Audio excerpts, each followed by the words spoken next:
Hi. So, good afternoon to those in Europe. Good morning to those in Latin American countries. Welcome to our workshop, MIRRI 21 workshop, entitled International Collaboration with MIRRI Through New Opportunities in the Horizon Europe program. This workshop is launched in joint with the PERIN Network, experts from Portugal, and also RI-VIS Horizon 2020 project. This is a side event of the Europe Latin America Symposium for Research Infrastructures.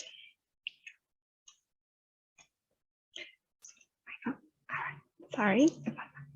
Okay, so quick housekeeping and disclaimers. So this workshop will be recorded, as you might have heard, and we will take screenshots, the moderators, for dissemination purposes. So if any of the audiences do not want to be seen or heard, please let us know. And you can send it in the chat or by email. That is all fine for us. And the results of the workshop will also be used in the MIRRI project outcomes, such as press release deliverables. And participants, we ask you to please post your questions in the chat, and we will address them in the Q&A session after the presentations. We also ask you to please mute yourself during the presentation if you have difficulties muting yourself, or also if you're unable to speak up later on during the Q&A, please let us know in the chat and we'll try to help you. So a quick agenda, the welcome and introduction. Tidora, that is me, and it is currently taking place. And we'll then go to brief introduction to MIRRI and MIRRI by the coordinator of the MIRRI 21 project, Nelson, and then we will go to funding opportunities on the Horizon Europe, which will be presented by our experts from the PERIN Network on health, food, agriculture, environment, and energy. And we'll have a 5-minute break in which the platform will remain open. Then we will go to MIRRI and this strategic research and innovation agenda that was published in March this year, and we will have an overview of the agenda, but also look at the 7 different strategic areas of MIRRI, and then we will leave the floor open for Q&A and to discuss, and we will close. So the aim of the workshop is, first of all, to provide an overview of the opportunities that are currently present in the Horizon Europe calls. And we will look at the domains of MIRRI, which is in health, food, agro-food, environment, and energy. And then we will look at how you as an individual expert or an organization can collaborate with MIRRI and benefit from these opportunities. Thus, we will look at the MIRRI Strategic Research and Innovation Agenda from 2021 to 30. And looking at these 2 aspects, we'll see whether we can formulate synergies in order to jointly pursue these goals. So key speakers, we have Nelson from University of Minho, coordinator of MIRRI, and then Rosa Aznar from University of Valencia, and Gerald from Royal Netherlands Academy of Arts and Sciences, who are partners of MIRRI and also consortium members of MIRRI 21. And our experts from PERIN, we have Isabel Carvalho Oliveira from Agency for Clinical Research and Biomedical Innovation, who's going to look at health. And we have Maria João Fernandes and Cristiana Leandro, from National Agency of Innovation, who are going to look at food, agriculture, and environment, and then energy, respectively. So that is the quick introduction I have. And now I will pass the floor to Nelson, who will introduce MIRRI and MIRRI.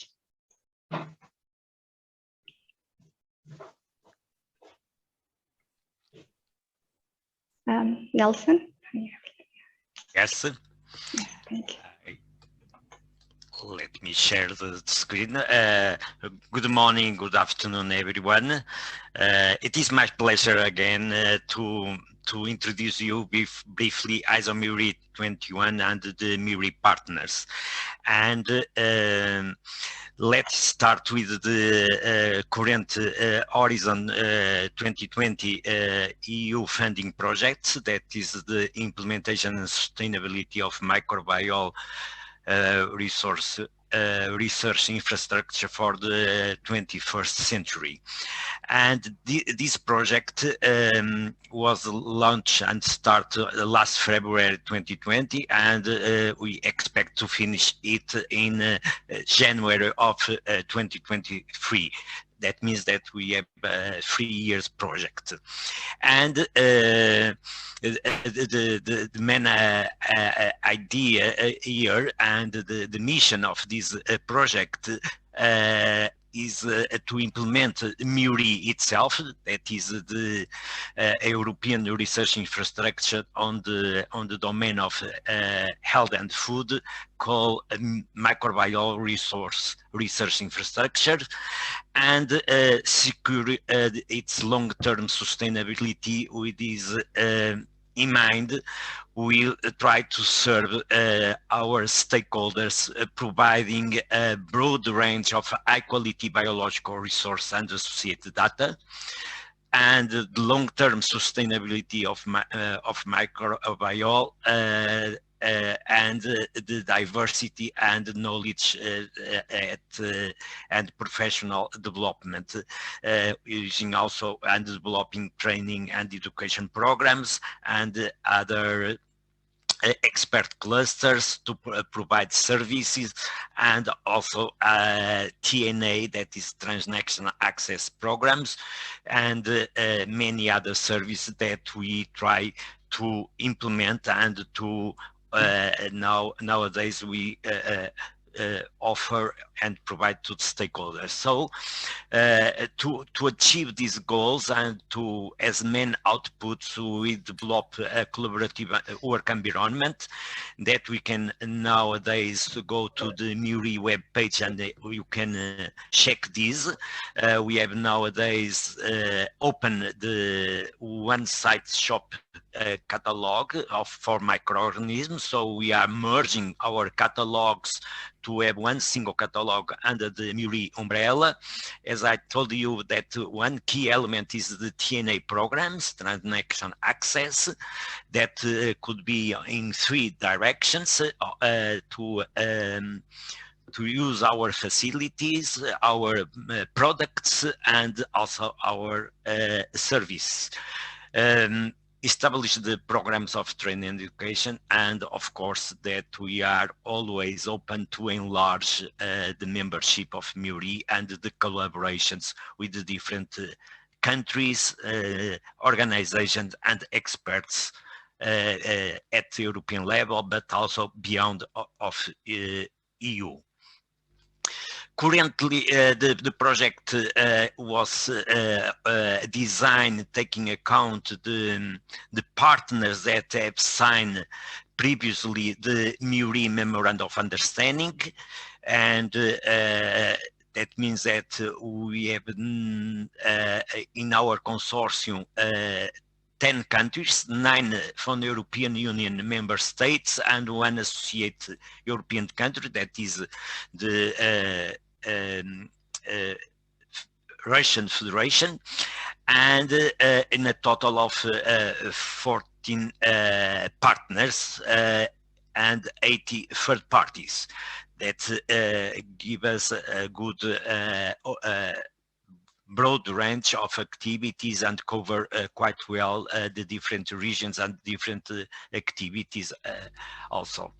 From the MIRRI side, as EU research infrastructure on the health and food domain, as I told you, we keep these 10 countries, but plus nowadays Romania, because Romania apply to be observer, and we welcome also not only members, country members, but also countries as observers.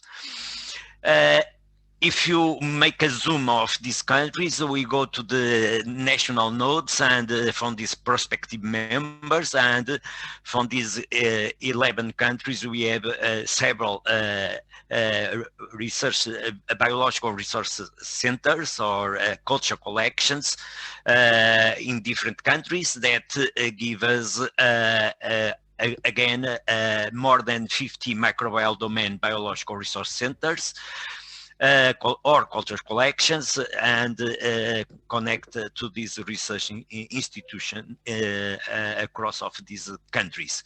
If we can't count the number of operation of all these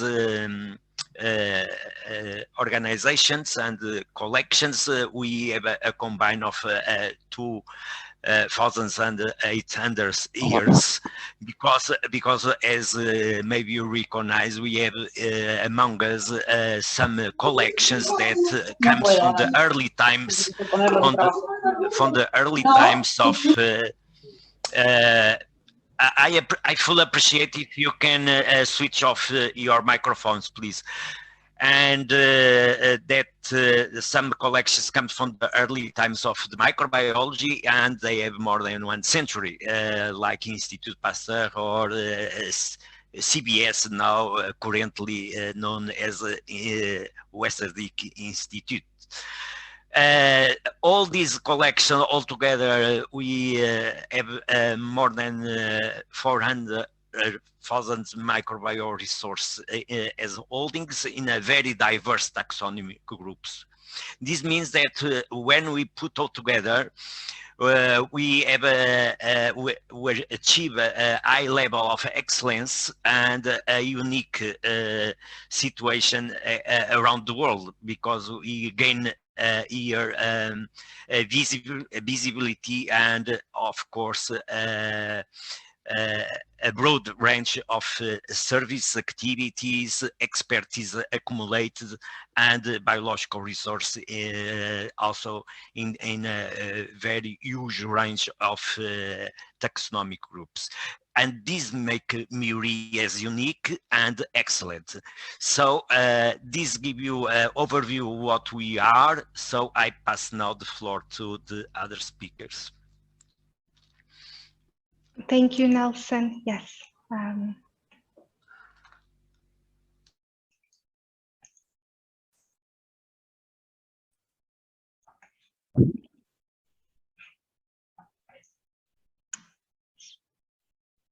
I put the presentation to Dora? Yes, please go ahead. Yes. Thank you.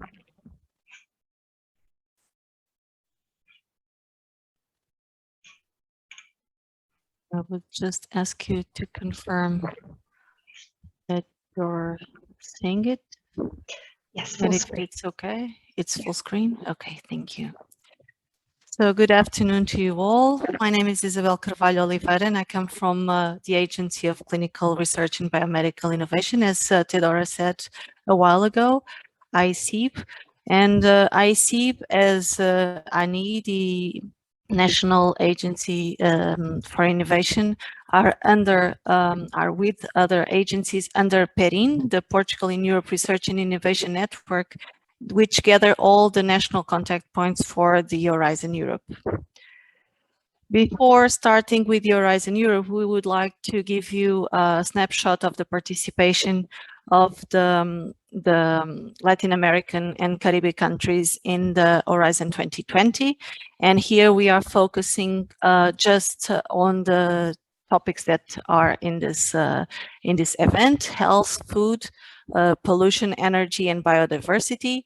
And as you may see, there were some countries that received some quite amount of funds from European Commission.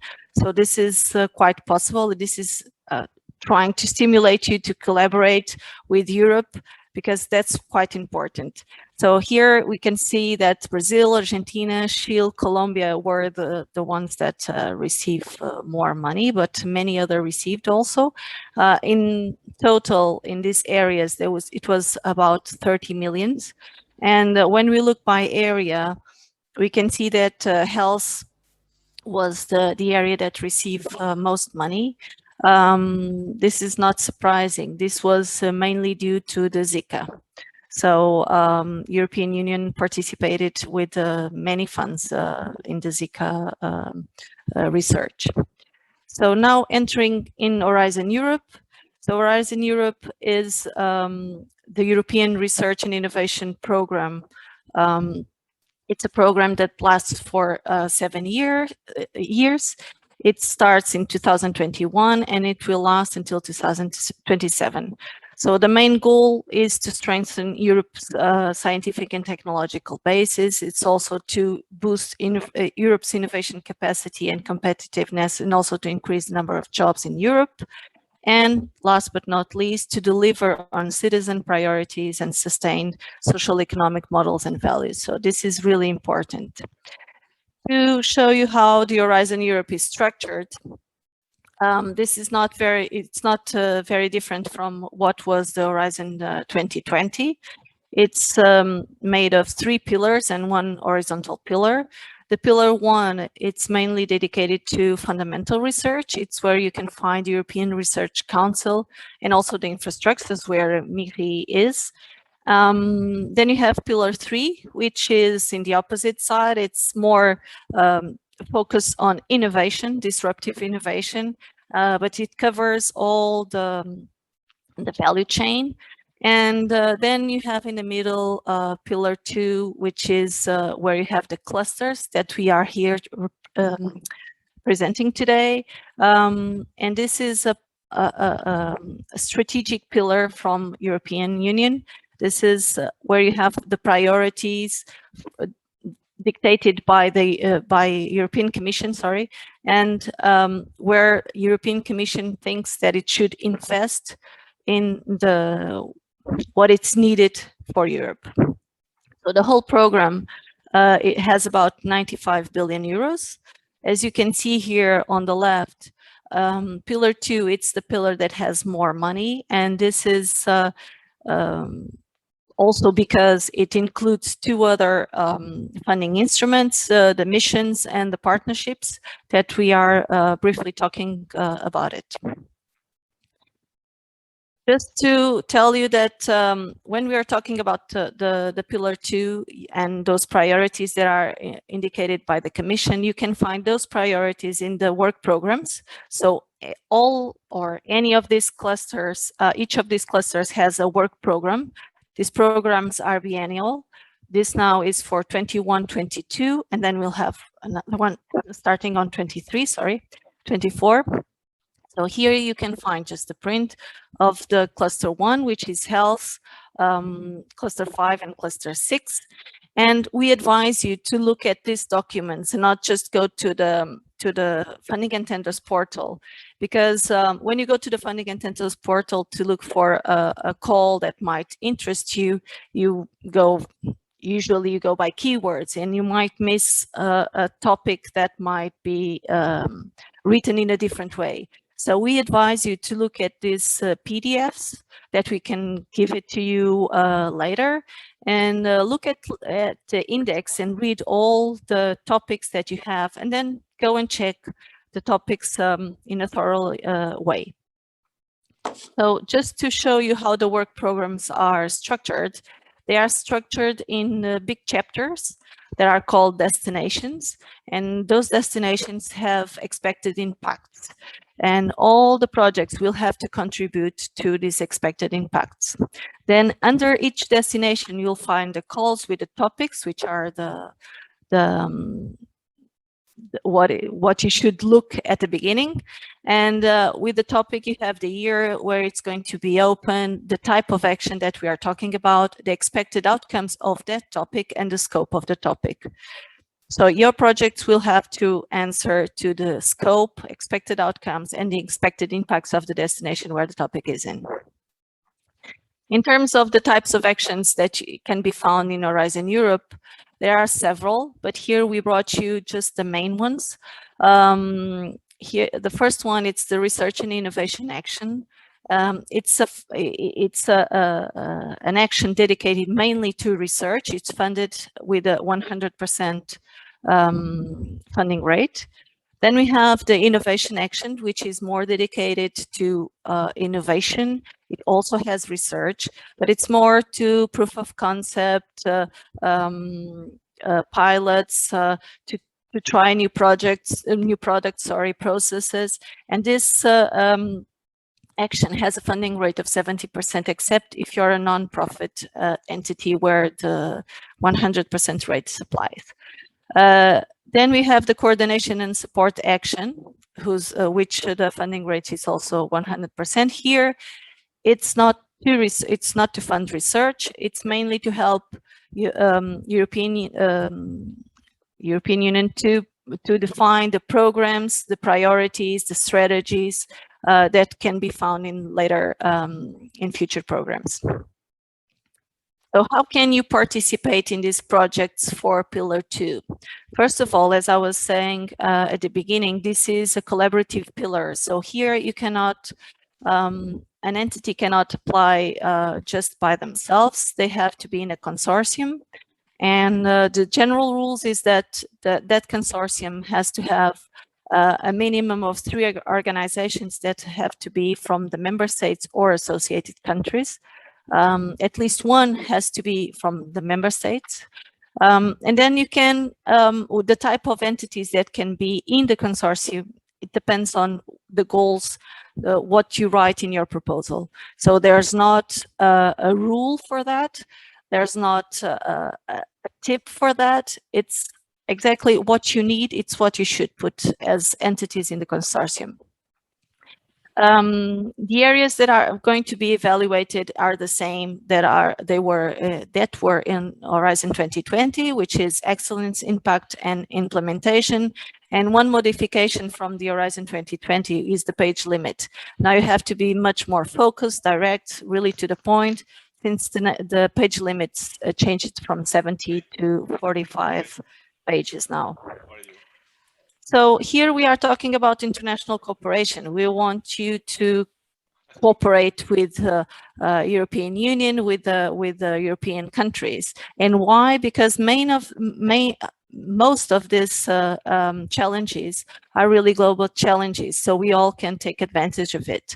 And if we cooperate, the impact of the projects will be much higher and will be much broader.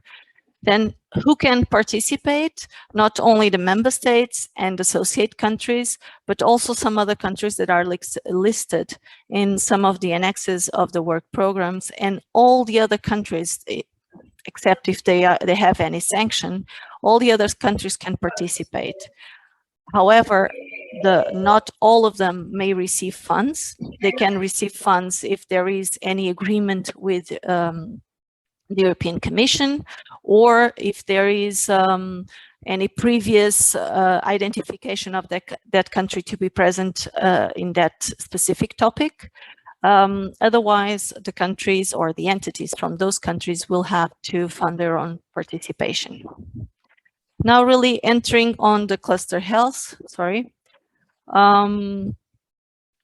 Cluster Health has a budget of 8.3 billion, and it has 3 main funding instruments: the work programs that I've talked to you about, the mission on cancer, and the health partnerships.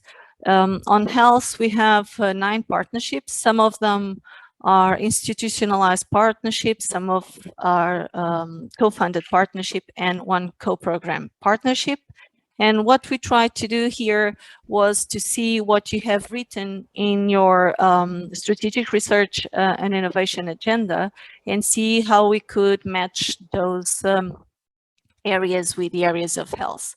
So one of the things, I will start with the last 4 that I have written here, that are the partnerships.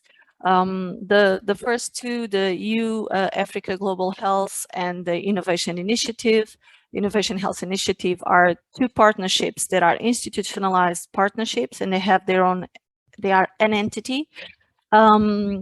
What is expected now is that they will finalize their work programs or their programs still in 2021, and that the calls will open on 2022.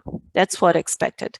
The other 2 partnerships, the personalized medicine and then One Health IMR are partnerships that will open only in 2023-24, so there's not much to say now. But of course, you can always go to the Funding and Tenders portal and be aware, and in Portugal, we as NCPs, we will make a promotion of them. Then we tried to go for the topics on the work program for health, and for that we looked at the interest you have on pathogenic microorganisms and zoonoses, and the production of or development of pharmaceuticals, therapeutic solutions.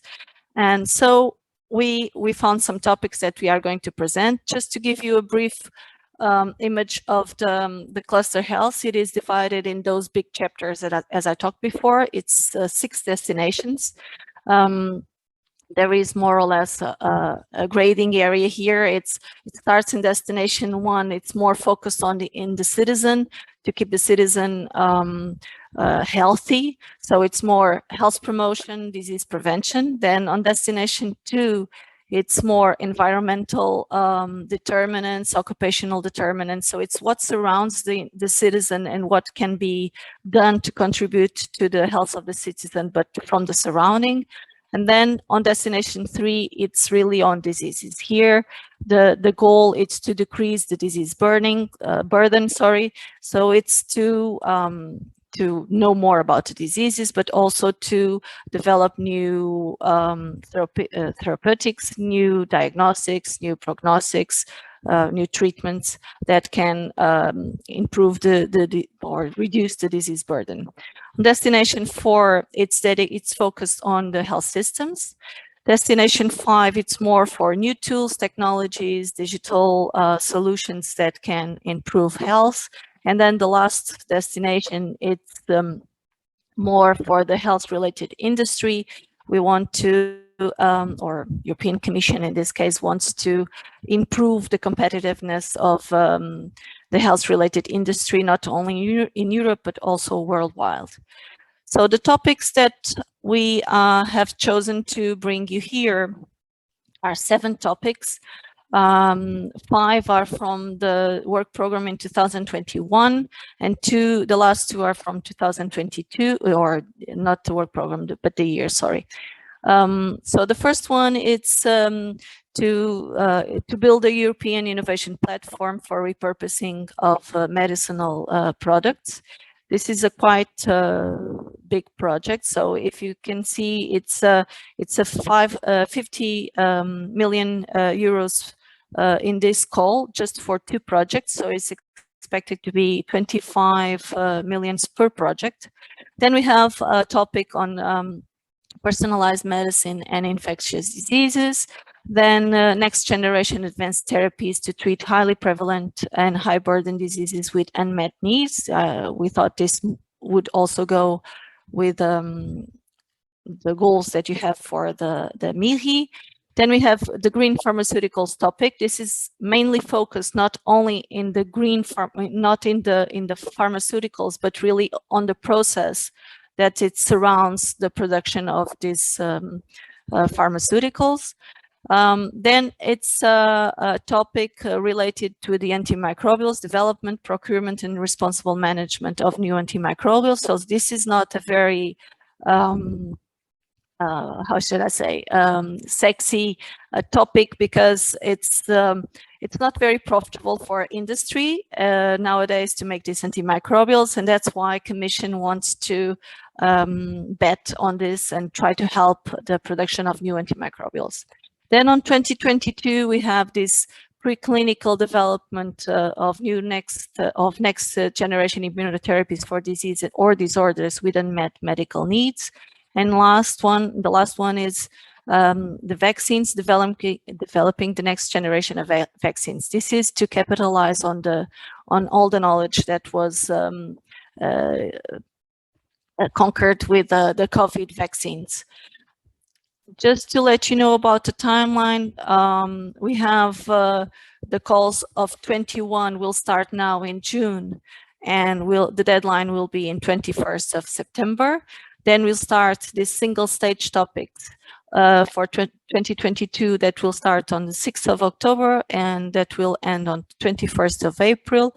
And there's also 2-stage topics that will start on the 6th of October, and the deadline will be on the 1st of February, and then the end of the 2nd stage, but we don't know yet when they will be open, will be on the 6th of September of 2022. So I think that's all from my part, just to let you know that we are 3 in the NCPs for health: Patricia, myself, and Afonso. And I will pass to Maria João. Thank you. Thank you, Isabel. Thank you very much. Thank you, Isabel. So now I will start sharing my presentation.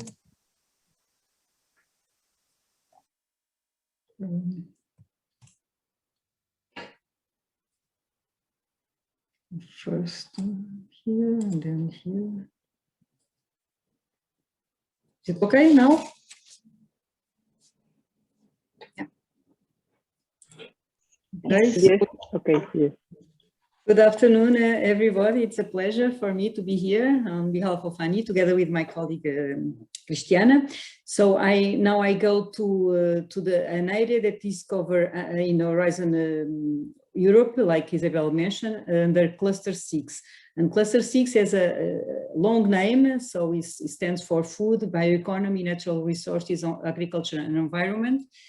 And this is about contributing to restoring the degraded ecosystem, reversing the loss of biodiversity and associated ecosystem functions, contributing to reduce the disaster risks, enhancing climate change, mitigation and adaptation, as well as sustainable and circular management of natural resources, and also on land and sea. So this area covers both land and sea area.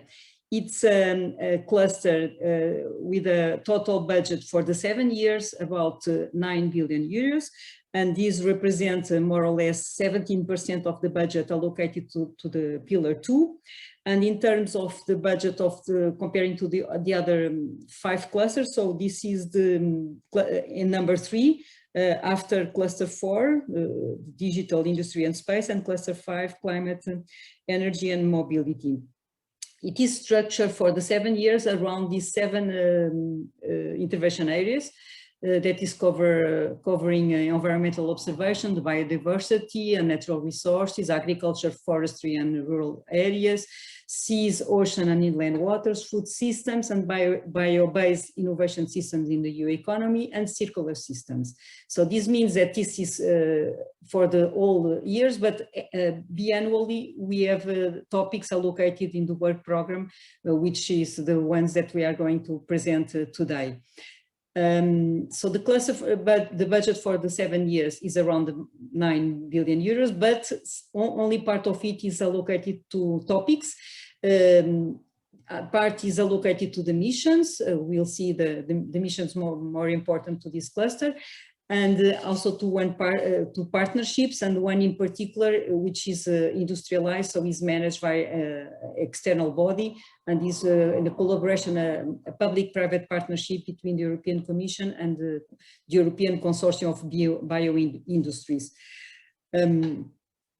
The work program for Cluster 6 in this first work program. So by the way, the work program was officially published yesterday, so the link is here, but you can find already this program and all the other programs for Horizon Europe published since yesterday in the Funding and Tenders portal, so where you can find all the documents relevant to participate in Horizon Europe, from the work programs, the templates, so all the process you can find there, the relevant information, the legal document and so on.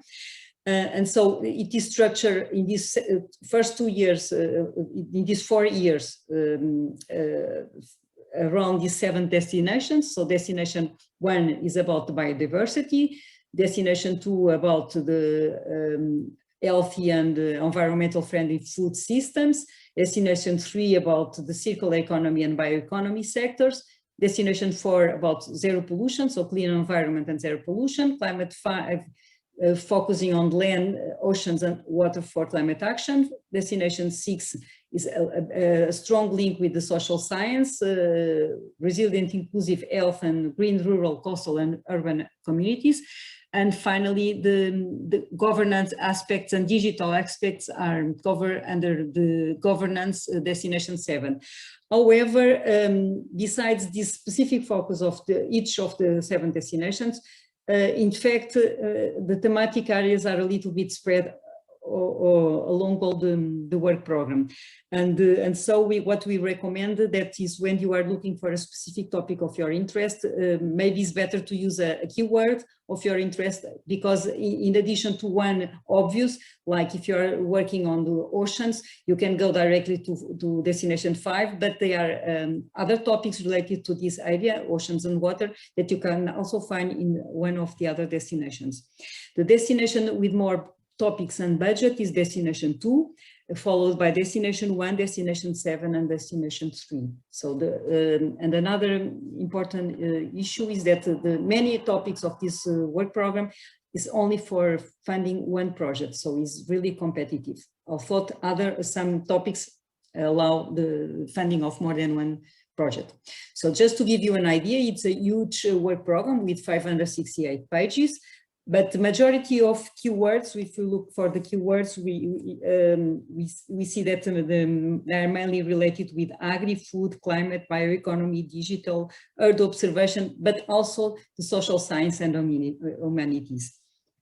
So that's why we recommend to find to look for these keywords and looking, but not forgetting, like Isabel mentioned, to read also the introductory part of the work program, where it is explaining the policy context and the expected impacts, which you have to take into account when preparing and your proposal to put to the frame to prepare the context.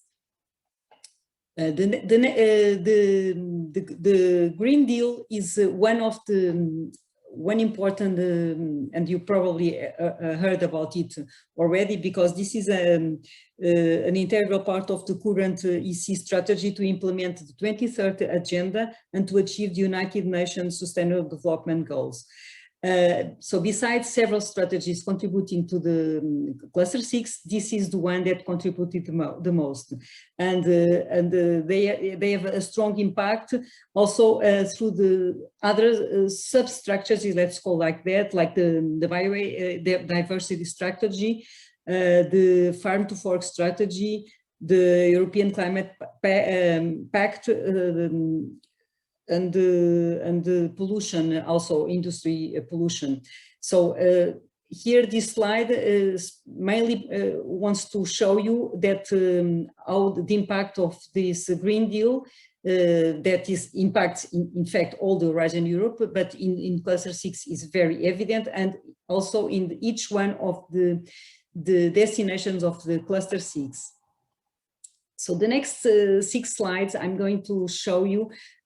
So what I did, I looked to the SIRA of MIRRI, and I looked to the work program, trying to make some match. So I give you here some examples. Maybe you can find some more of topics of interest, but here you can have already an idea and trying to identify if something might be of your interest. So for the strategic area, so finally I found for all the strategic areas, but not for areas, strategic area 2. For this strategic area 1, I show here 3. So the majority of topics are for 2021, some for 2022. The deadline for this topic is already this year in October. And here we have 3 topics for the biodiversity destination. 2 of them are appealing for the international cooperation. So this means that the consortium must include, when they recommend, we should read it as you should include it. So not specifically mention the countries sometimes, but you should include, but not for cosmetic reasons, but because these international partners have something to bring to the consortium, because the project you are preparing is about something, a problem that is shared by the European Union and also another region in the world. So these 3 examples, only the last one is for one project, which is a coordinated and support action, which she's not exactly for research, it's more for studies, and the other two, the first one is, like Isabel already showed, is research innovation action is for lower TRL, so the development level of the technology, and the innovation actions is more close to the market. But all of them are, I believe, are important for MIRRI. For the strategic area 3, so related to the food systems in Horizon Europe, we have here 3 topics, all of them for one project, just so the budget available in principle is just for one project. So you can see it's very competitive, this area, but there are 3 topics I believe are very interesting. One about alternative proteins, the other one about microbes for healthy and sustainable food and diets, and the other one about microbiomes in food production systems. So the level of the projects are also quite large, so in terms of budget.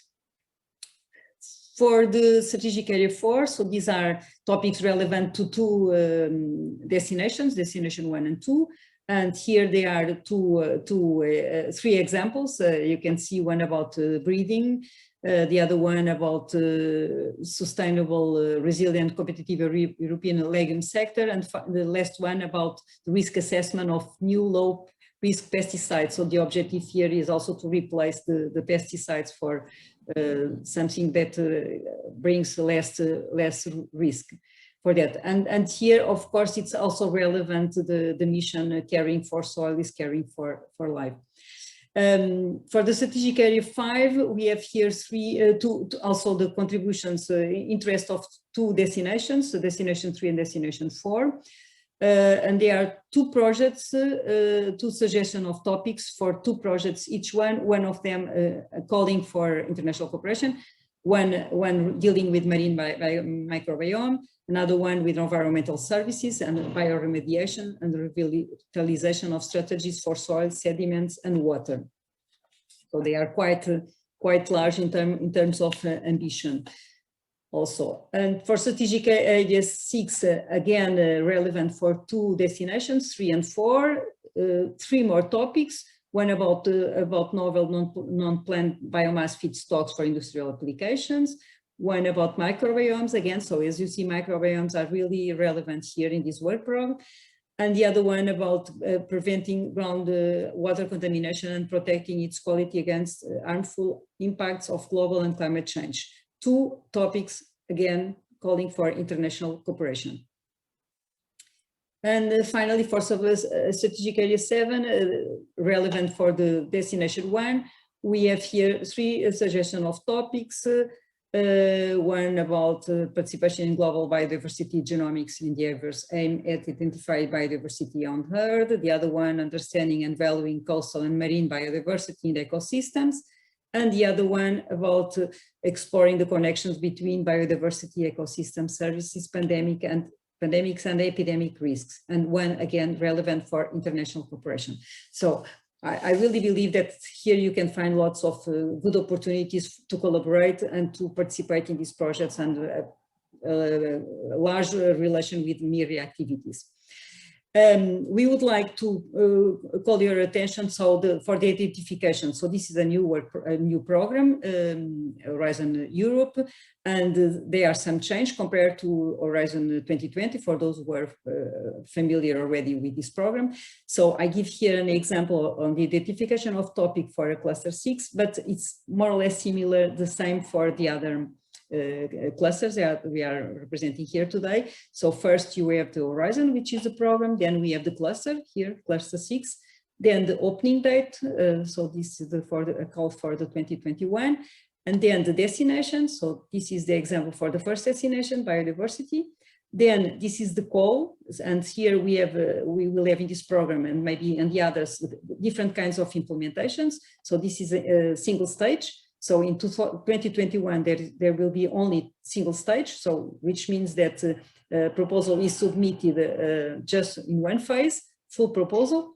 And when these 2 stages, first a short overview of the proposal, 10 pages, and then the final proposal for those who pass the stage evaluation. And finally, the last number is for the topic. So 1, 2, 3, 4, 5, and so on. And here you can find an example of a topic. So as you see, the topic is different compared with the past. We have this table with the specific conditions, so the expected EU contribution per project, the indicative budget, so it's the budget line, and with these two figures, we can arrive to the indicative number of projects that are going probably to be funded. And this, based on this, that we indicate in the Isabel in the table, and I indicate in the previous slides. And then you have the indication on the type of actions, so the RIA, EA, CSA or other, and also for some topics, the technological or societal readiness level. So for those who are not familiar with this, they are one of the annexes of the work program, explain the scale of the technologically readiness level, which is the development of the technologies of the proposals. And you are expected to explain in your proposal at which level you start and at which level you will arrive by the end of the project. It is also presented the expected outcome, the scope, and it might appear also other instructions. With the expected outcome, it replaces more or less the previous impact section in the Horizon 2020, and the scope combines more or less the specific challenge and scope in Horizon 2020. The specific conditions, the example I give here, it is mentioned that the project must use the multi-actor approach. This is something that also comes from the previous framework program, Horizon 2020, and it's about the projects in which end users and multipliers of research results are closely cooperating through all the research projects. So there's a problem to be solved, and those that have the problem to be solved came which are in the ground, they came to the scientifics, the research, the universities, and together they develop proposals that by the end they will benefit from the results. So it's not only to have a mix of profiles of stakeholders, but really to have them all together collaborating from the concept of proposal till the use of the results. Other opportunities, so besides, like Isabel said, besides the topics that are presented, there will be the missions. And here we have 3 missions relevant for Cluster 6, mainly Caring for Soil is Caring for Life, but also mission Starfish 2030 and mission Climate, because climate more or less is horizontal across all the program. Here you will have also a separate work program, which was also published last year, and we have to take in mind that 10% of the budget of Pillar 2 is going to missions. And for this moment, there's not yet topics in this work program, but they will come by the end of the year. They will have you will find topics related to all of these missions in this work program, which is not the individual work program. So if you go to the Funding and Tenders portal, you will find not only the thematic work program, but also these kind of work programs like the one for the missions. Regarding the partnerships, so partnerships are supposed to bring together the European Commission with public and private partners to work together in the Untitled Pressing Challenge through research and innovation agendas and working together in activities related to contributing to EU priorities. In Cluster 6, we have a total of 8 partnerships that are organized around 4 main areas: environment, agro and food, blue economy and bioeconomy. But 3 of them will start now already, which are the blue economy, the biodiversity, and the water for all. They are all co-funded, which means that the countries participating should put some efforts in cash or in kind, but they are institutionalized, which is the public partnerships I spoke earlier. So 1 billion euros from the European Commission through this Cluster 6, and another €1 billion coming from the consortium, the European Consortium of Bioindustries. So it's driven, industry driven, this program, but you can participate. You don't need to be part of this consortium, but it might be beneficial to become a partner in the consortium in the sense that they develop together their own work program, they identify the priorities. So it's a added value if you are already preparing the work program, but you can, it's open, so it's not a closed club. Besides all these, in this table, I summarize some specific topics in this Cluster 6 work program, which there's a specific call for the integration of LAC countries in the consortium. So for these topics, list of topics, some from 2021 and some from 2022, it is mandatory to have partners from these countries. Regarding the timeline, so we have the opening of the calls now on the 22nd of June. The deadline is on the 6th of October. So one stage. In the 2022, we will have, like I mentioned earlier, one stage and two stage, but the deadline will be for both in 15th of February 2022. So the call will open in October this year, and only those that pass, it's only for a few topics, only those that pass the evaluation of the first stage will be invited to submit a full proposal for the second stage in September. If you want to know more information about Cluster 6, there are two specific pages where you can find policy and strategy, areas on intervention. So you can develop and study a little bit more than the highlights I'm just giving here today, because we have short time. So a final word just about the templates. So there are templates available already in the Funding and Tenders portal. The format is more or less the same. So the final objective is to get a perfect match between the topic, your idea of project, and the template. So in the template, you should follow the general parts, but you can add small sub-items, for instance, if you want if you think it's important. The part A is web-based, so is a form that is filled automatically with the data that is entered by the participants. The part B is the narrative, is structured around the 3 evaluation criteria. And there's a maximum of number of pages. There's formatting conditions also indicated. There's the page size. There are orientations for each of the parts.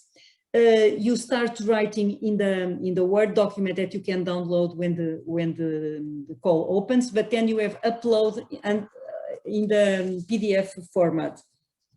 In this format, the template, you also find definitions are provided, what are objectives, outcomes, pathway to impact, for example. And each item, it is clearly indicated which aspect you should address and the indicative number of pages you should use. And there's, as a novelty, there's a table presenting the key elements of the impacts, like a Canvas model, so where you can resume all these ideas. Regarding for preparing your project, you have to keep in mind the evaluation criteria. The evaluation criteria the template is also available in the Funding and Tenders portal. They are more or less the same as in Horizon 2020. These are the aspects you should take into account under each of the criteria. When this two-stage, on the first stage, only excellent and impact is evaluated in this 10 pages proposal. When there is the full proposal you have, or single stage, you have to take into account that is going to be evaluated in the 3 criteria. What is novelty here regarding the evaluation is there will be a pilot for anonymous evaluation only for single stage topics, so which means not now in 2021.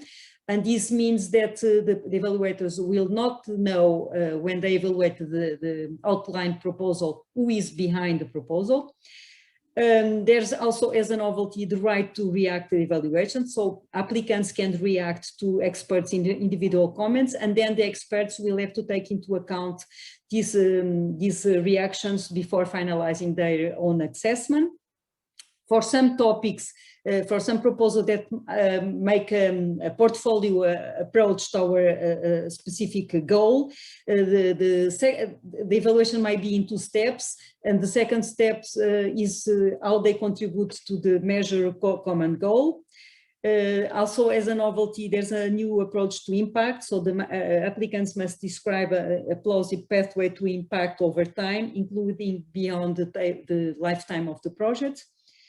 The assessment, the quality of the projects is now under implementation. The management structure of thought must be presented, is not going to be directly evaluated. And what regarding the review and the security scrutiny, this is going to be systematically evaluated and having with a basis the self-assessment made by the consortium. And with this, I hope I was not speaking too fast, but this is my style, I apologize. I will pass the floor to my colleague, Cristiana. Thank you, Maria. That's very good, detailed. Before Cristiana starts, just to say that we are slightly behind on time, but we will take our very short break right after Cristiana's presentation. I hope this is okay for everyone. Please go ahead. Good afternoon to all. I hope you can hear me well and see my screen in the right mode. Thank you very much for having me. And I will try to speed up so we can catch up on time after all this. You know, it's a lot of information, but hopefully you're finding it very useful. I'd just like to let you know that it's a pleasure to be here today, invited by MIRRI, and see so much familiar faces and looking the very good work that you are doing. So it's really a great pleasure. So I might not be the obvious choice, but I'm here today to talk to you about the opportunities for energy in Horizon Europe. And obviously it's not your main focus. I'm sure that you were more interested in Isabel's and Maria João's presentation, but hopefully I will convince you that if you look a little bit more into depth into cluster 5, which puts together climate, energy and mobility with a focus on the energy opportunities, you will find something there for you. So this cluster 5, is one of the biggest ones. It has a budget of more than 15 billion euros for the next 7 years. It has recently been published. I left the link in the chat if you want to consult. And for the next 2 years, 2021, 2022, it will have a budget of around 3 billion euros.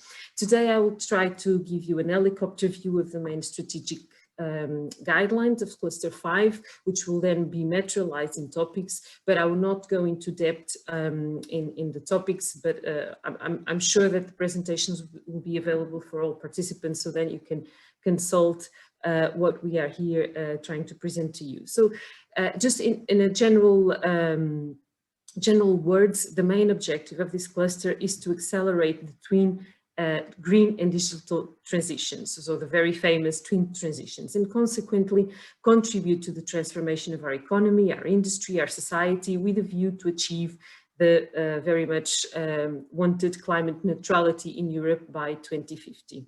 So cluster 5 has, like other Horizon Europe clusters, with the exception of the previous one that we saw, has 6 destinations, the 6 big chapters, which reflect the goals to be achieved with the work program of the cluster. In general terms, Destination 1 focuses on opportunities for climate adaptation. Destination 2, 3, and 4, which have about 50% of the cluster budget actually, so with a heavy, there's a heavy weight in the cluster, will be more focused on energy-related solutions, and then Destination 5 and 6 have their center of gravity on the mobility solutions. So I'll try to zoom in on the energy sector, as MIRRI has identified energy as a scientific field of interest, obviously with a focus on biofuel production and microbial fuel cells. So you're not going to develop energy-related technologies, but you might be an important actor, an important partner in some of the topics that will be available in the next 2 years. Destination 2 covers thematic areas that are transversal in nature and includes the areas of batteries, hydrogen, which is very much famous nowadays, communities in cities with a focus on citizen involvement, citizen engagement. Destination 3, sorry, I have an animation here, which I forgot. Destination 3 covers activities related to energy supply.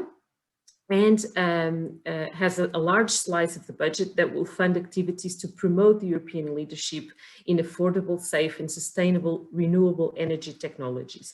And these renewable energy technologies include not only wind energy or photovoltaics, but also bioenergy, which can be of interest to you. So it's really the objective of the Commission to diversify the technology portfolio in order for Europe to have different solutions available. So here, really, the advanced biofuels can play an important role to provide long-term carbon neutral solutions for example, industrial sectors that are very energy intensive and we need to decarbonize.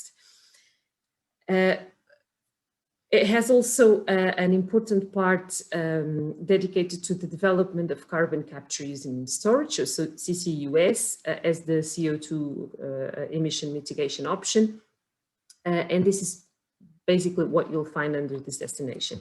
Destination 4 is more dedicated to the energy consumption side, so with a big focus on the efficient use of energy for both buildings and industry, so not so much of an interest for you, but just so to let you know. So here, I would say that you will find the most opportunities, or will be of most interest to you, Destination 3, which I'd like to say have great synergies and complementarities with other clusters, namely 4 and 6, which we've had before. In the interest of time, I'm not going through this list, but we've tried to make a similar exercise that was presented earlier on. So we tried to match the identified strategic domains and potential applications of interest identified in MIRRI SRIA, and look for these keywords in the work program of Cluster 5. So this is obviously not an extensive presentation, but I leave here with you these topics. You can look for them in the work program and see really if this is of your interest. I would like to also point out that some make clear reference to international cooperation, similarly to what Maria João mentioned before. So I would like to really invite you to look into these topics and see how MIRRI services and partners can really play a role in these opportunities.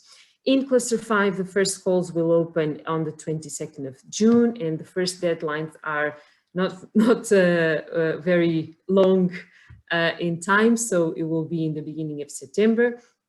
So we would like to advise you and leave here some tips for success based on previous experiences, not mine because I'm actually quite a new NCP, but from my other colleagues. And the first one is really to start early. So the earlier you start, the better. You already have here some identified topics, and really we would advise you to start preparing, look into the topics, really map all these opportunities and choose where you want to go. Then not forget the messages that both Isabel and Maria João mentioned before in their presentations about impact and sustainability, and really to read the introductory parts of the work programs, read the descriptions of the destinations, because there you will find the strategic or the European policies and the expected impacts the European Commission are trying to achieve with these, when funding these opportunities and the consortia that will be put together. And it is important that when you prepare your proposal, you really reply or make sure that you fulfill all these expectations and cover all the aspects that are not only mentioned in the topic, but also under this political and strategic umbrella. Last but not least, one final recommendation, and if you're interested, please register as an expert. Is a great way to learn how the process is set up, and being on the other side, it's a great opportunity also to meet people, to see how the Commission briefs the reviewers, and really how a proposal is evaluated. we would like to leave you with the 3 links of webinars that took place in the last 3 months, I would say. They're really of great help if you want to learn more about Horizon Europe. They are available on YouTube, and these are webinars prepared by the European Commission with really good tips of how to really move into funding and tender portals, how to prepare a great presentation, going into a little bit in more depth about the evaluation criteria and other aspects like this. And finally, I think it's a very important slide with links for info days and brokerage events. So the program, the first calls will open on the 22nd of June, and the last in the subsequent days, we will have, the Commission will organize the European R&I days, where they will present Horizon Europe and all the associated initiatives. So we would invite you to register and participate in this. The Commission will also promote info days dedicated per cluster, and you'll find here the links. And these info days will be followed by brokerage events per cluster as well. And these brokerage events are really a good opportunity. Just a note, you need to register for the brokerage events, but for the info days, you don't need to register. So you just need to click on the link. And the brokerage events are an opportunity to really discuss and refine your project ideas with other people, build collaborations and join consortia, or even present your expertise in case of MIRRI and as a research, European research infrastructure that has so much to offer to consortia. So we really like to encourage you to register and participate.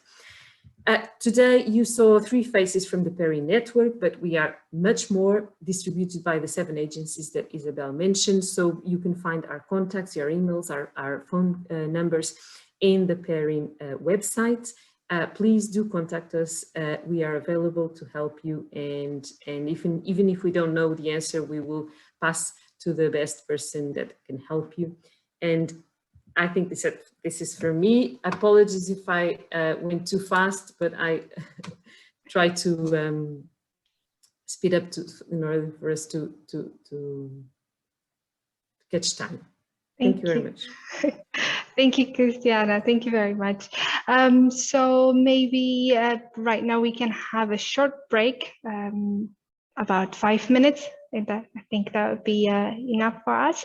We are slightly behind, but hopefully we can extend the workshop by about 10 minutes at the end, if it is all right for everybody. We will leave the platform open, so you don't need to log out, just to mute yourself, and we will start again at 3:15 siest. In about 5 minutes. Thank you.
Okay, so I think now we are back from break and we can move to our next presentation on MIRRI SRIA, which will be presented by ISMIRRI and MIRRI partners.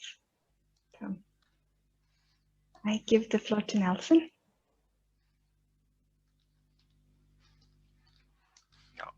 Okay, thank you, Theodora. Good afternoon again, or good morning, depends where you are. It is my privilege to show you and to start this presentation that is related with the Syria, the strategic research and innovation agenda that we under the MIRRI project, MIRRI 21 project developed to support the MIRRI activities as EU research infrastructure. I will give you first a general introduction to Syria, and later on I will start to speak a little bit more about strategic areas 1 and 2, and my colleagues Rosa and Gerhard follow the presentation with the other research strategic areas next. So back to the consortium. So far, MIRRI as a European Union research infrastructure on the health and food domain, we are 10 countries prospective members, 9 from the European Union member states, 1 from the associate country, that is the Russian Federation, plus Romania as observer. And inside of each country, we have the national nodes that are the collections or MBRCs that belong to the and are recognized within each country as a member of the national node, and all these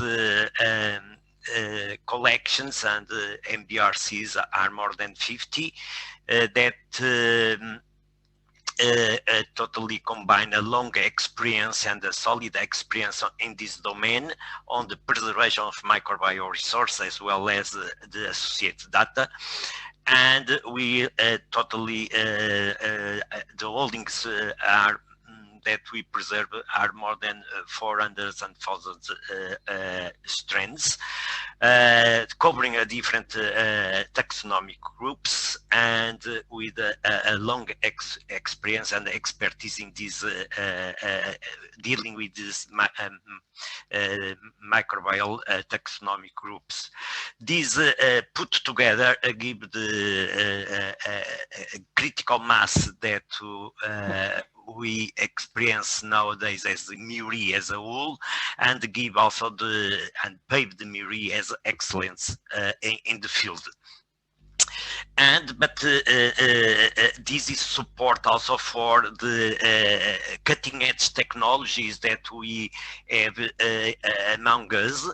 And as we can see in this slide, from the sampling to the delivery of the biological resource for the different applications, all the materials that comes to the MBRCs and collections go to the add value chain, because from the sampling we have a very different cutting edge technologies that comes from the different levels of security or of safety that are like the up to 3, because we don't lead with high pathogenic microorganisms. We have also different techniques and different technology for make cultivation and cultural mix and high throughput cultivation facilities. And also we are able to move also for the real-time isolation using different technologies like micromanipulators, optical tweezers, or even using fluorescent labels or natural fluorescent markers for cell sorting. When we move for isolation and cultivation for identification and characterization, we have a very diverse technology that go to the high throughput screening in different enzymatic and metabolite activities, physiology, or even biological activities like antimicrobial resistance or toxins activities and so on. We also incorporate the more recent technologies from mass spectrometry, not only for identification, but more and more using for proteomic and metabolites production and characterization of new bioactive compounds. Long and short read sequence technology, we deal with this for decades using the most recent technologies, not only based on the Sanger, but more now with the next generation sequence and PCR technology. And for the long-term preservation, that is also a core business in our activity and associated data. Of course, that we have the right technologies and the expertise accumulated for the many years. And from the data, we more and more work with the FAIR principles and to make the data available, reused, findable, accessible, and interoperable. So this means that we are prepared to make and offer and provide good service and good biological materials and information expertise to the different applications in different domains. Take this in consideration, and this, the MIRRI decide to make this series, and it's a pleasure to start to present the series to you. In this agenda for this decade, we self-identified as an important player in three different domains: health and food, agro-food, and environmental and energy, taking in consideration that the biodiversity, biotechnology, bioeconomy, sustainability, and One Health are key elements in all our activities, and as well as pave these areas that are 7 strategic areas. We take into consideration the bioprospection, preservation and cultural mix, the taxonomy and the digital service and fair data, and legal and regulatory and standards, since we are also is also important activities in our daily life, is because all of us and that operate and belong to the national nodes and within or under the MIRRI umbrella, all of us, we follow the legal framework and regulatory and standards. The whole documents we can download using this link, and these 7 strategic areas are also crossing with or matching with the different microbial resources, the major groups that we preserve, and we also are able to supply to the market and to stakeholders. And you can find also some different applications that we highlighted, and to match with the different strategic areas on these different domains. We can find this more in detail on the document. We have also a list of the different services, not exhaustive as usual, but that give you also the coverage of the service expertise and training that we can provide. That is quite huge, and is also some service are quite unique inside of this research infrastructure, and very peculiar technologies that you use also only you find inside or within this research infrastructure.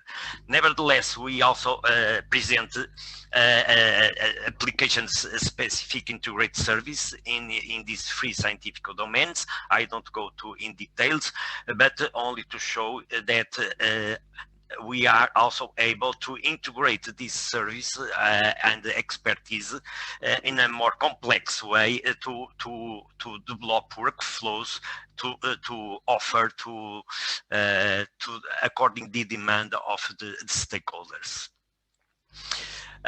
We take also in consideration when we develop this agenda and this Syria that to align the Syria with several important elements like the United Nations Sustainable Development Goals, and you can find in these slides that we cover 8 of 17. That is quite impressive.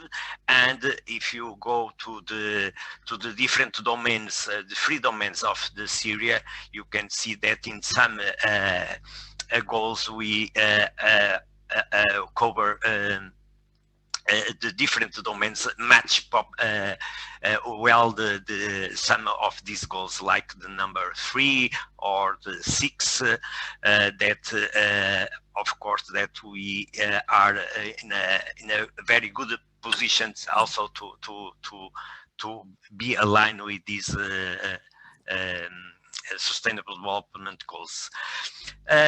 We also to make an exercise that Maria João did a very good job, and I fully appreciate also this, because we try to match the different strategic areas with the Horizon Europa clusters. So I don't go now in details, but also we try to make the match in different strategic areas in different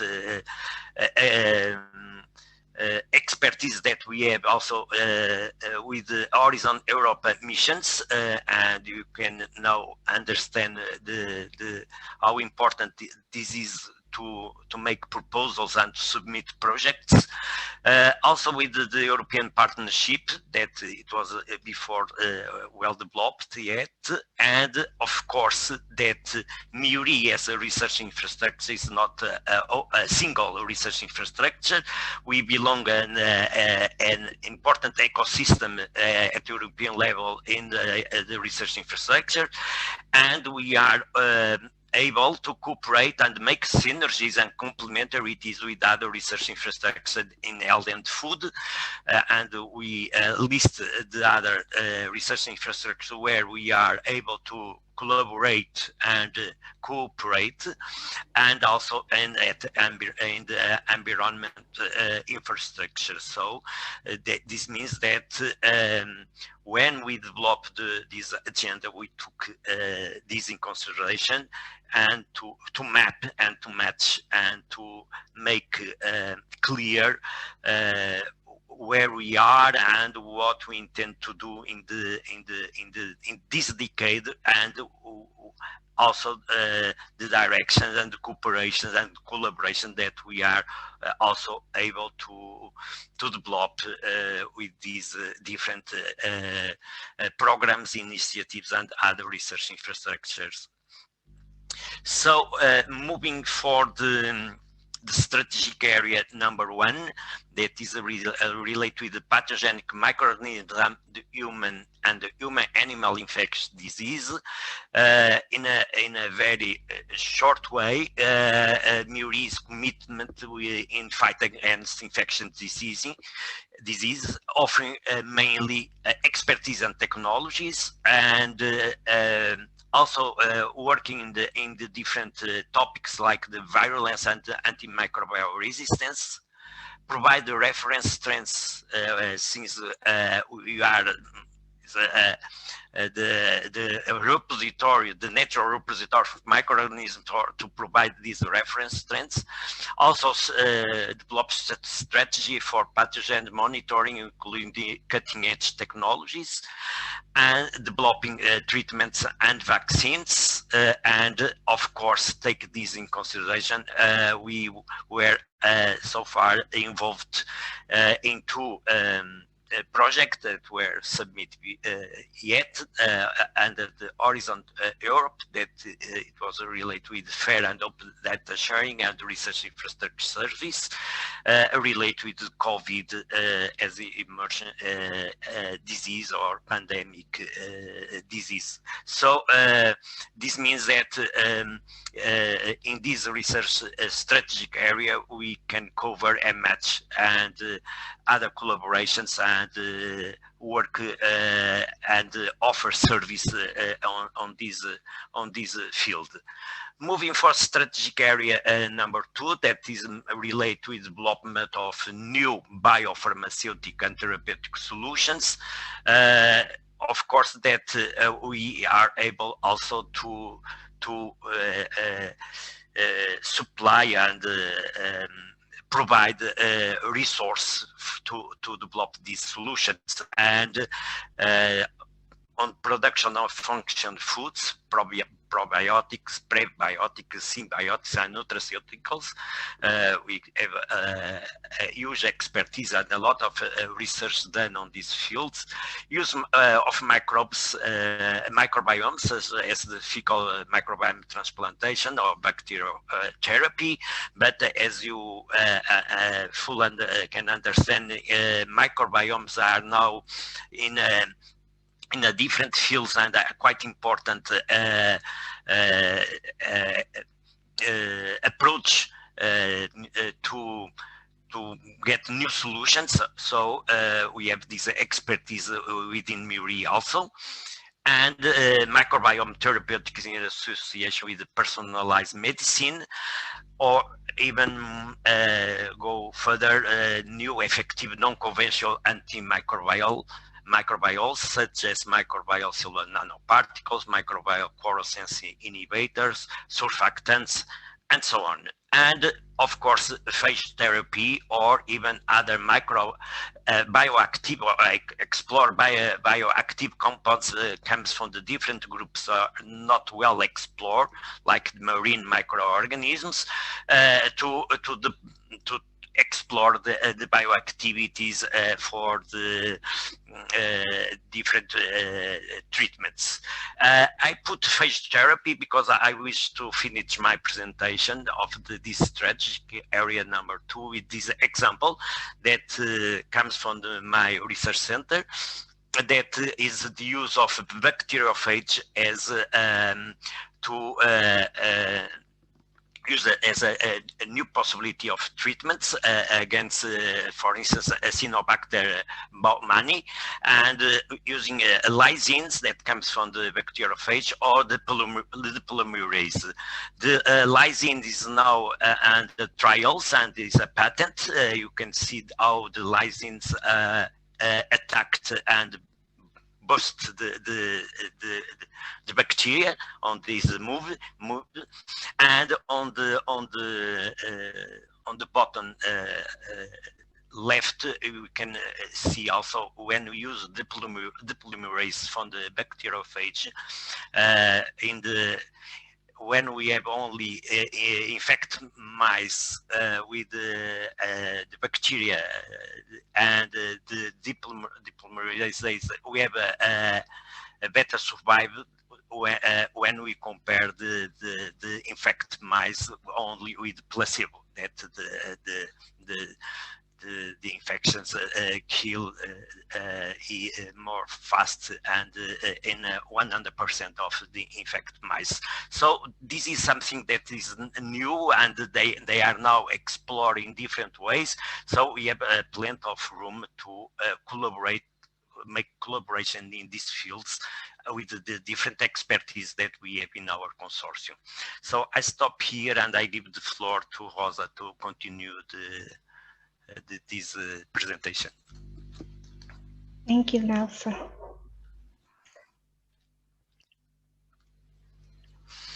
food.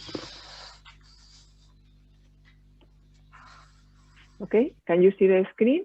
Yes. Okay, yeah. Okay, so I'm Rosa Aznar from the University of Valencia, and it is a pleasure to contribute to this workshop. I'm going to present strategic area 3 and 4, and from this strategic agenda.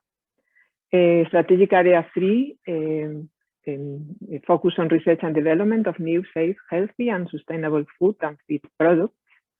And we have to take into account that innovation in food is directed to develop healthy lifestyles and disease prevention.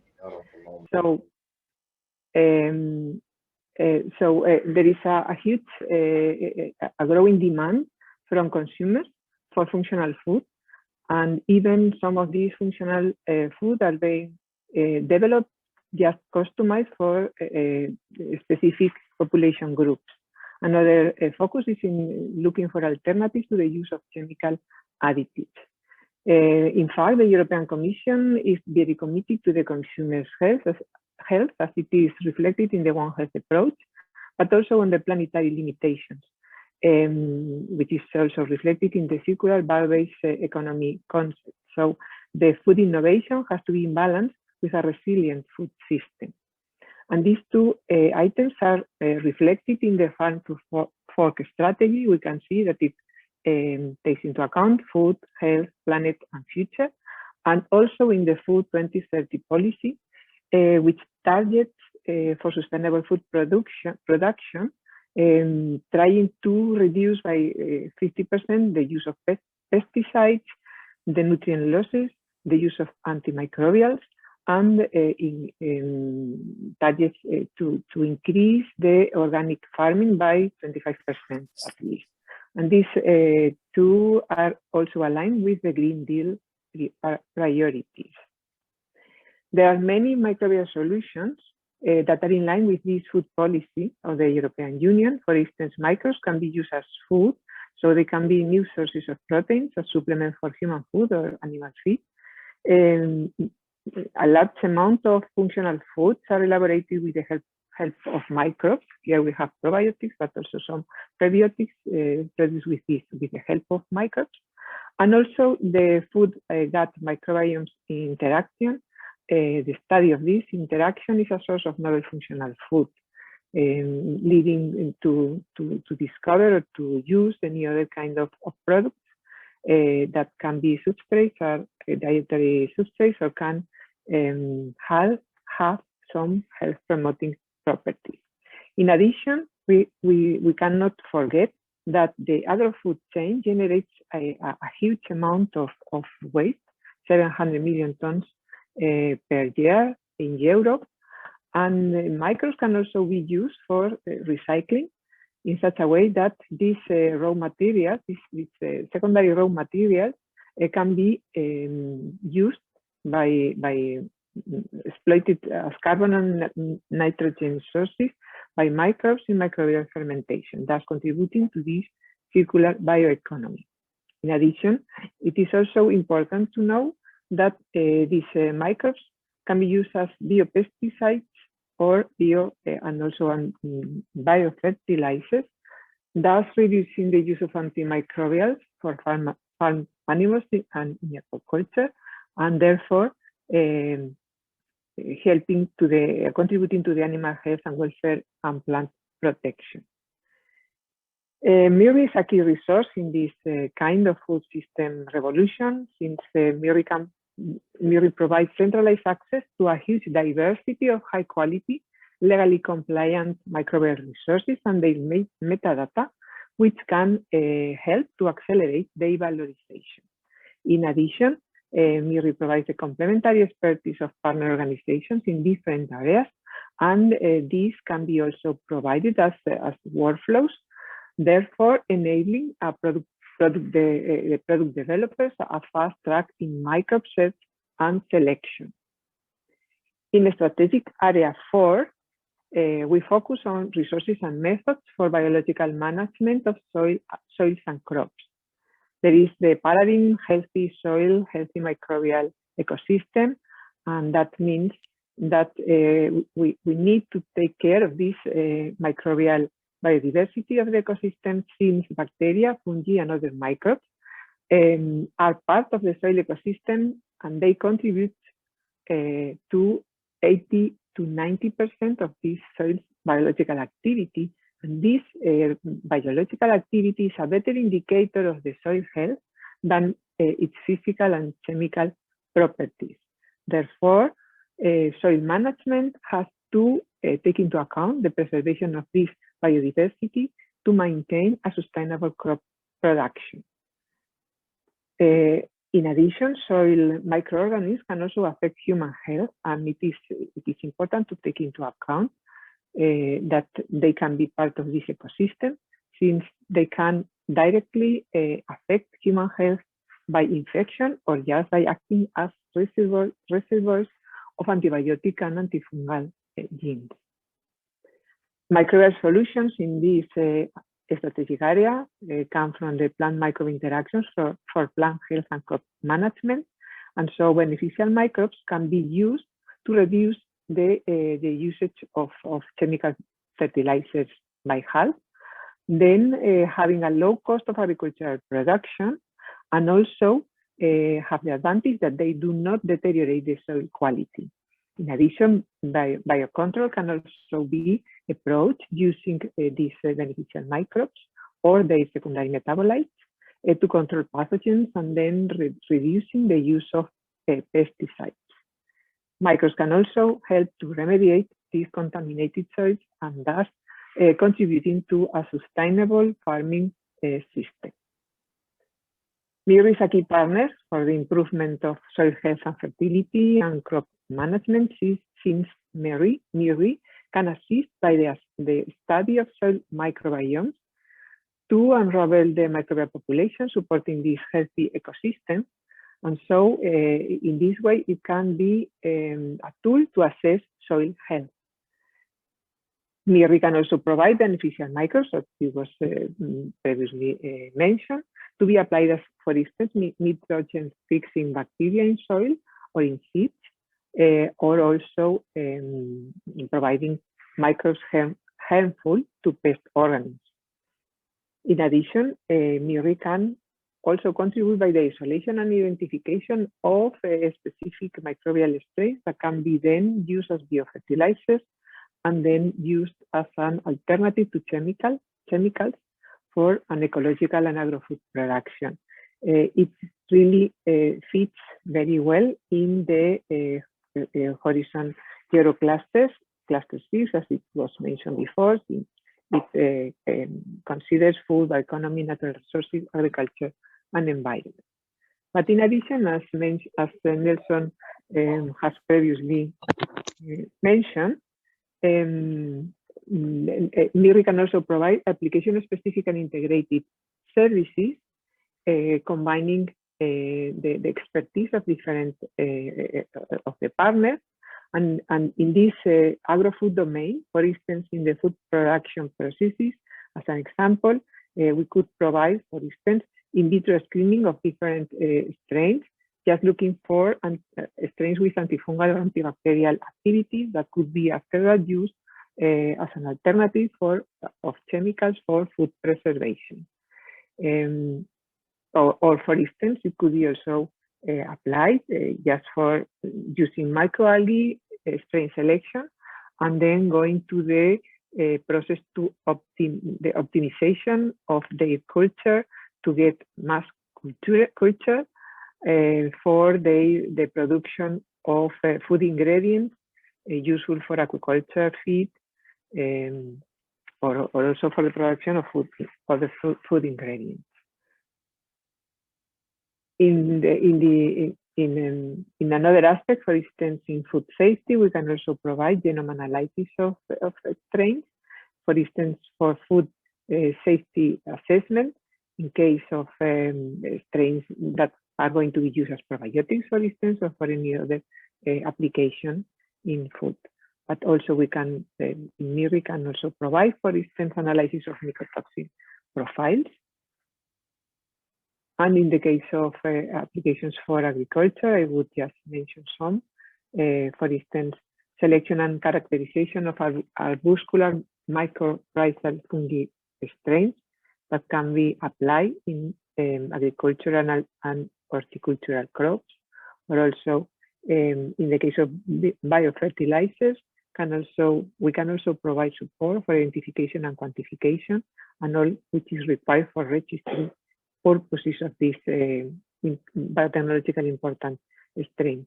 Or, for instance, regarding biocontrol agents, we can also provide the identification and characterization of strains that are going to be used as biocontrol agents, and going even from the isolation to the characterization and application. Another example could be investigation of microbial activities which impact in soil nutrients, as it can be the determination of siderophore production or phosphate solubilization. So that is all for my side, and I pass the floor to my colleague Gerard. Thank you, Rosa.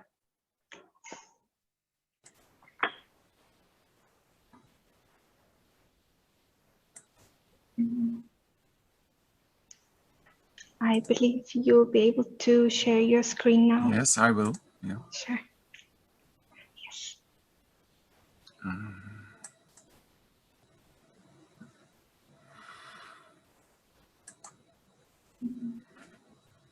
Can you see it? Yes, full screen now. Okay. So my name is Gerard Verkleij. I have been involved in the MIRRI projects for a long time. It's a real pleasure to be able to contribute to this workshop. I am from the Westerdijk Fungal Biodiversity Institute, which is an institute under the KNAW, which is the Royal Academy of Arts and Sciences in the Netherlands. And we have a research institute that also hosts two big collections of fungi and of bacteria. So strategic area 5 is about resources and methods for biomonitoring and bioremediation of microbial pathogens, persistent organic pollutants, and plastics in soils and waters. We all know the problems concerning the degradation of soil and water and the loss of ecosystem services in the world, and of course everywhere. We think that our message is that we think that the microorganisms can be important for finding the solutions that are sustainable. And this matches very well with the action program 2030, where we are looking for the development of sustainable products and processes, and to finding ways to restore the ecological function of land, surface waters, and oceans. Microorganisms are amazing. You know, they are so important in the natural world. They drive biochemical cycles. They are responsible for 50% of the oxygen production and for the uptake of CO2 globally. And they play an enormous and tremendously important role in the interactions that they have with other organisms, higher organisms, plants and animals. What we still lack is a good understanding of the total diversity that is there, the response of these organisms to environmental change and pollution. And we can find ways to learn about that through our omics approaches. And this will help us to explore the full potential of microorganisms for finding the solutions that we are looking for. Just to mention an example, bioremediation with using microorganisms is already shown by several examples to be less disruptive, more effective and economic as compared to some of the more conventional chemical methods that have been applied in the past. So what can we offer then as MIRRI? Well, I think MIRRI has a tremendous treasure of microorganisms, and they come from all kinds of relevant ecological types and geographic locations globally. We can offer the expertise, the materials and the data that are necessary to support activity in biodiscovery, which is still very much needed, and biomonitoring, which helps us to assess progress in effective ways of restoring ecosystems. And we will offer a single platform by which users can find data connected to resources strains that are available from the partner collections of MIRRI. So there's the EC Zero Pollution Action Plan, and we can hopefully help to provide the solutions by offering these services. And we see that an increase in the use of microorganisms for bioremediation and also for restoring and improving ecosystem services will help sustainable agriculture and health. And there's a lot of links to, of course, the other strategic areas, as you are realizing by now. So what are the things that we can give some integrated services and more specific expertise? Well, the bioremediation, we have partners that have been working on heavy metal situations, screening of heavy metal tolerance, finding ways to characterize the microbiomes that are involved in heavy metal contaminated sites, for instance.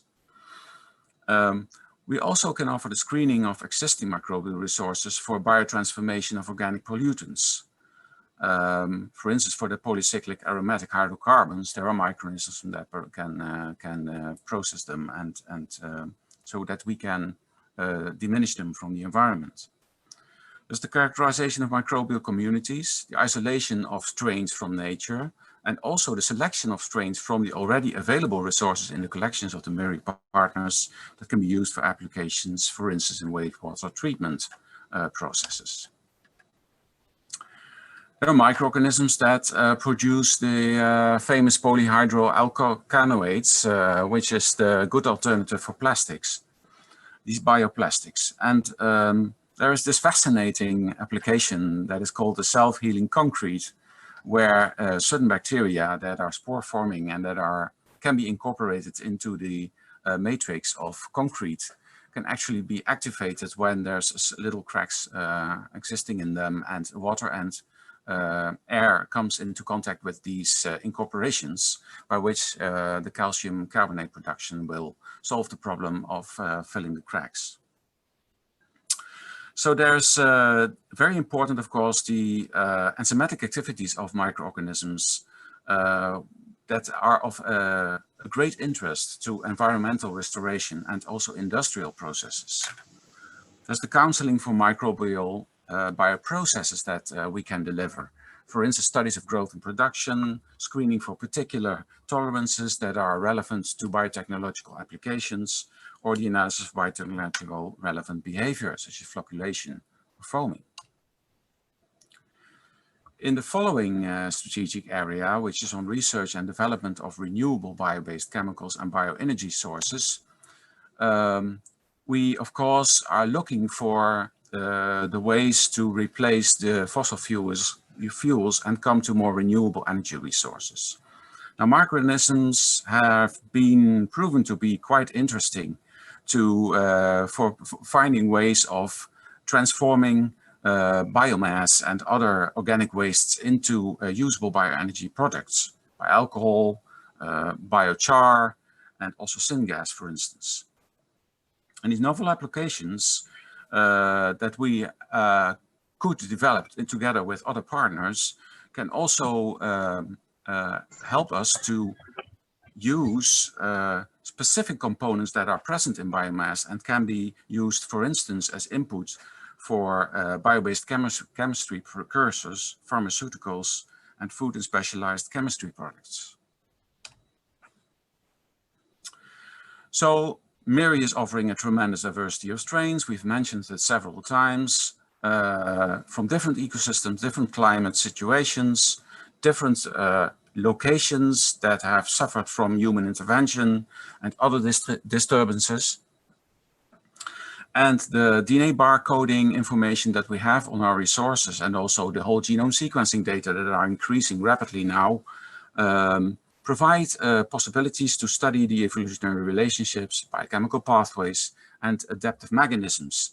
And this information can be crucial to as input for the development of novel approaches to discover new organisms that can help us find sustainable bioenergy production. Biomass valorization and bioenergy production. Well, the assessment of genome annotation of specific enzymatic activities for biofuel production, and also the in vitro validation of bacteria, something we can be significantly contributing.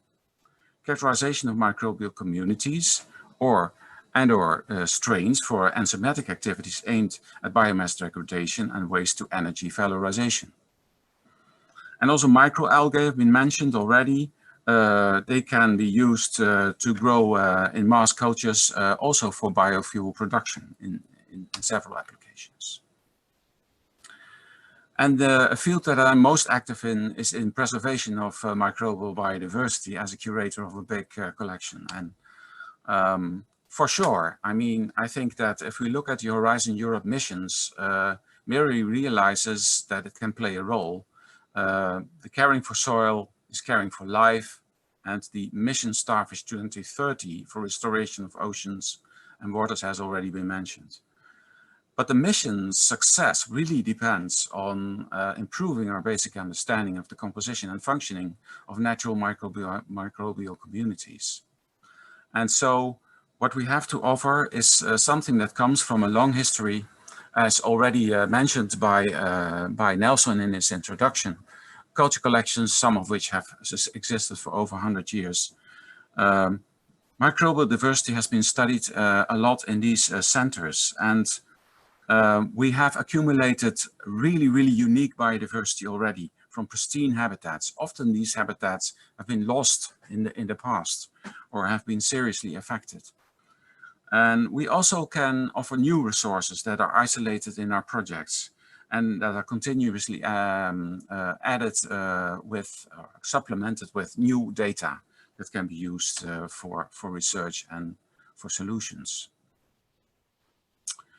So we can improve the ex situ conservation methods for new organisms and also for biomes, microbiomes, or samples holding a lot of biodiversity from certain sites.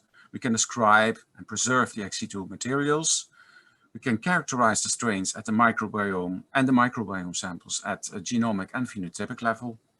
And in collaboration with research infrastructures, which I already mentioned in Nelson's talk, we can more efficiently integrate and disclose the scientific data and the materials of research, because it's all about connecting data and samples and materials. So MIRRI can provide data and expertise for developing soil and water sanitation and remediation approaches and for sustainably restoring ecosystem services. Bioprospecting has been a hot topic for culture collections already for a long time, and some of the collections are already involved in doing projects together with industry. But there's still a lot that can be improved and expanded. Soil microbes have been proven already to be an important source for new therapeutic drugs. And also marine microbes have been successfully explored for pharma and nutraceuticals, bioplastics, and other biomaterials. So we will continue as MIRRI to explore the unlimited resources and to find new solutions. And I think with that, I need to conclude my talk, because otherwise we will have no time left at all for discussion. So thank you very much. Thank you very much, Gerald. Thank you to all the speakers as well, presentations. So maybe now we can open the floor for discussion, Q&A. Perhaps we could start by addressing the questions that were sent in the chat, so I'll read them out loud. The first one we have is for PERIN experts. Are there any forums dedicated to coal preparation where partners can exchange, or is it all based on personal networks? So Maria, Christiana, Isabel. I think Christiana already started saying something, writing something there, and I agree completely that our personal relationships, contacts are the #1, of course. But in fact, now in the situation we are facing now in the pandemic, we are using other tools. We are using this like we are doing now, And of course, to complement our consortia, the partner search might be very useful, of course. But normally it starts with a core group, with someone we already work with. And then this group have already other collaborators. And then according to the needs, to what we need to fulfill the requirements of the topic, because we have to reply to all the requirements of the topic. And then it goes more or less like that. I don't know, I leave some space to my colleagues to add, if they want to add something. I have nothing to add. Yeah, me neither. I tried to reply on the chat as well, but nothing to complement what Maria mentioned. All right. If the person who asked, if you have more doubts, please feel free to speak up or write in the chat. And all right. And the second question also answered by Nelson, but I will read it out loud so everybody's aware. In which ways could MIRRI be included in a research and innovation action or innovation action project proposal? Will it be as a partner or as an infrastructure, in this case, applicants or their host institutions? And need to be MIRRI associated members? Do we need to be MIRRI's associated members? Nelson, should I read your response out loud, or would you like to communicate? I can inform. In fact, MIRRI is waiting for became a legal entity as Eric, and when we became a legal entity, of course that MIRRI as a legal entity can be a partner of different projects and even coordinator of the projects. So far, what we have put in place, that is the partners that are more close to the topic, is the partner of the project and take care about this project, representing MIRRI on the project.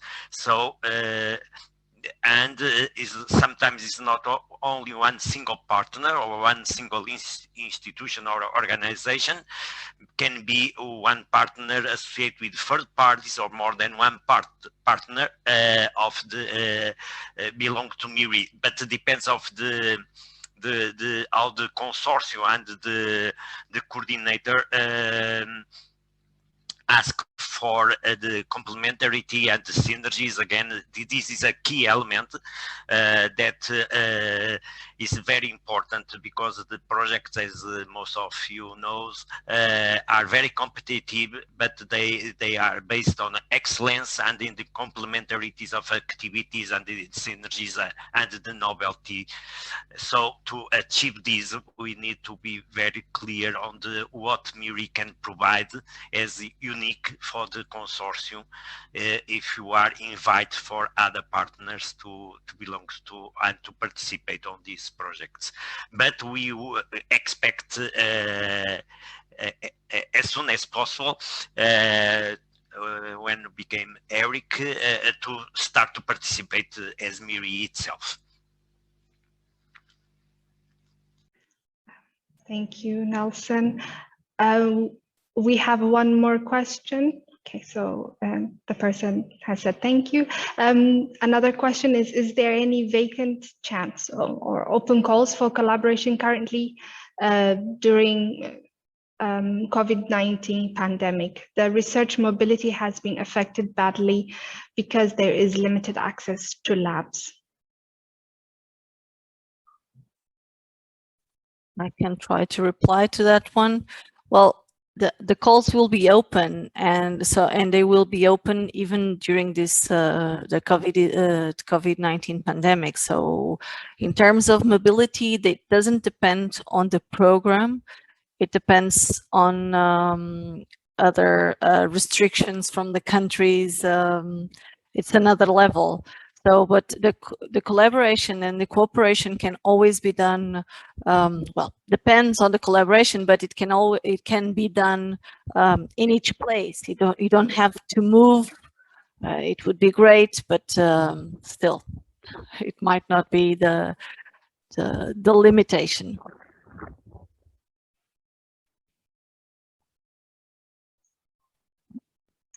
Thank you, Isabel. I'm not sure if we have a follow-up question for that. I'm sorry about the noise. I don't know if Maria João or Cristiana want, if they want to add anything, but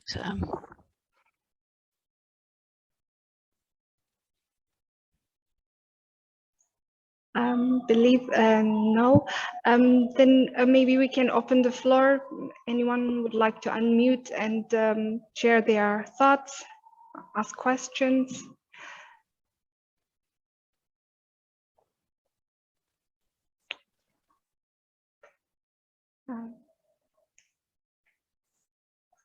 All right, I think silence means we don't have any more questions.